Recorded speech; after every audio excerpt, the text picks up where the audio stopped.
right, everyone, we're on hole number 7 with Mr. Matt Booker. All right. So the strategy with hole number 7 is to make sure you hit a tee shot that gets close enough to the water without obviously getting all the way to it. So the water is about 235 to 40 yards from this particular spot. So I'm going to try to hit a 4-iron and keep it just a little right of the water's edge over there. And that should leave me about 160 to 170. So we'll see. I'm going to just aim up the left-hand side, try to make a nice smooth swing. Obviously, we don't need to make this golf ball go real far. We're just trying to find the fairway. Left side is better than right side when it comes to the angle. So keep that in the back of your mind.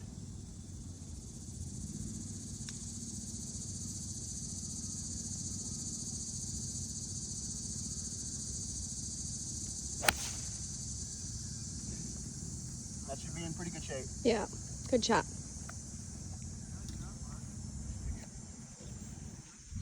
Just catching. Okay. All so right. You can see the water's edge is just over here to the left.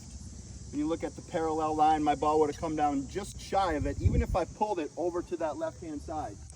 So that's a way to play golf because it's all about your miss. It's not about if you hit the right shot where you want to. It's about if you don't hit it, where are you going to be safe from with your plan off the tee. So obviously anybody can hit driver here and try to get very aggressive, but if you want to play the shot as the hole was designed, from here to a front kind of middle hole location, I've only got 166 yards. Okay. So that's almost a scoring club for a lot of people. I'm gonna, with the wind condition, which is kind of pushing a little to the right and a little down, it feels like it's almost a nice full 9-iron shot. So we're gonna trust that and we're gonna go with that one because I don't want to be long here if I can avoid it. Going long on this particular green isn't going to be great, but I'm almost questioning the wind a little bit now. I'm watching the water level to kind of determine it. And it does actually feel like it's a little bit more across than down. So now I'm going to switch the shot because that 9-iron is going to fly higher. I'm going to grab the 8-iron and I'm going to be choking down about 1 inch to 1.5 inches and flighting a shot down similar to the tee shot. Oh, yep, similar to a couple other tee shots today. So that's going to be our goal. We're going to start a little left of the flag, let that wind push it a little bit and keep it down. Try to fly at about 162 yards. Lining up that club face with my intermediate target. Feeling the club leaning toward the target.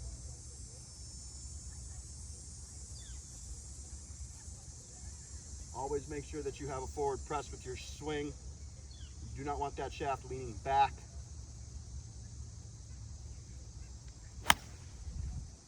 Be a little right, and I didn't flight it very well at all, but it's in a safe and up and downable area to the right of the green. I didn't miss left by the bunkers. That was going to be my big miss. Yep. Club to try to play, I'm stuck between a lower running shot or something high and soft, kind of landing on the edge of the green and just releasing. So I brought all the equipment for all the shots. I brought a lob wedge, a gap wedge, and a 9-iron. I'm on a little bit of a down slope, so that's going to keep the ball from going too high automatically. So I like the 9-iron here. All right, 9-iron it is. And it's going to have some chase, so I'm going to really only need to fly this ball right before the front edge of the green. With 9-iron, it'll release on up, so I don't need to worry about trying to fly it over this slope that's right in front of me because number 7 has this pronounced front right hump, and your ball's going to either come off of it or it's going to hit into it and die. So if I roll it over it, it's a more predictable type shot pattern, you know, playing the probability a little bit. A lob wedge would need to fly on the back side of the hill and possibly release a little uncontrollably if it was misstruck a little. So we're just going to see something chasing up about 7 feet right of the cup for a starting line. Play a little bit of an open stance again, making sure I'm always brushing the grass with these practice swings in front of the ball, never behind. Always practice what you want to try to accomplish. And again, we're going to try to fly this just in front of the front edge of the green.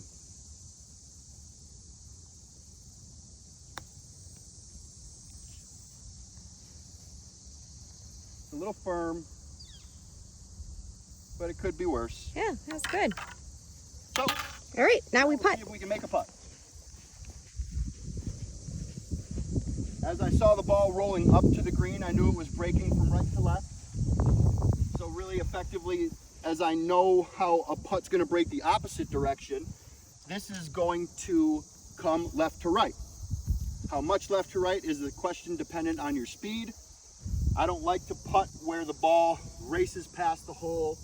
That way you've got a simple comebacker if it was needed. So I'm going to try to keep this with a speed that would roll at about 6 to 8 inches past the cup. And with that, I'm going to need to give it about a half of a cup to a 3/4 of a cup worth of space to the left as it's going to break down this slope. So, as a spot putter like I am, I'm going to put my ball down. I'm going to pick out a little target about 6 inches in front of the ball, and I'm going to line my line on my putter up to that spot after I get it set in the grip. All right, see if we can make a par.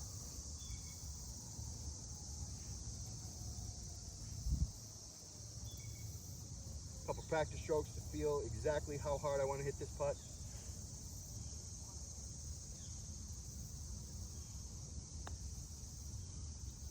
Yay! It goes in. Good job, Matt.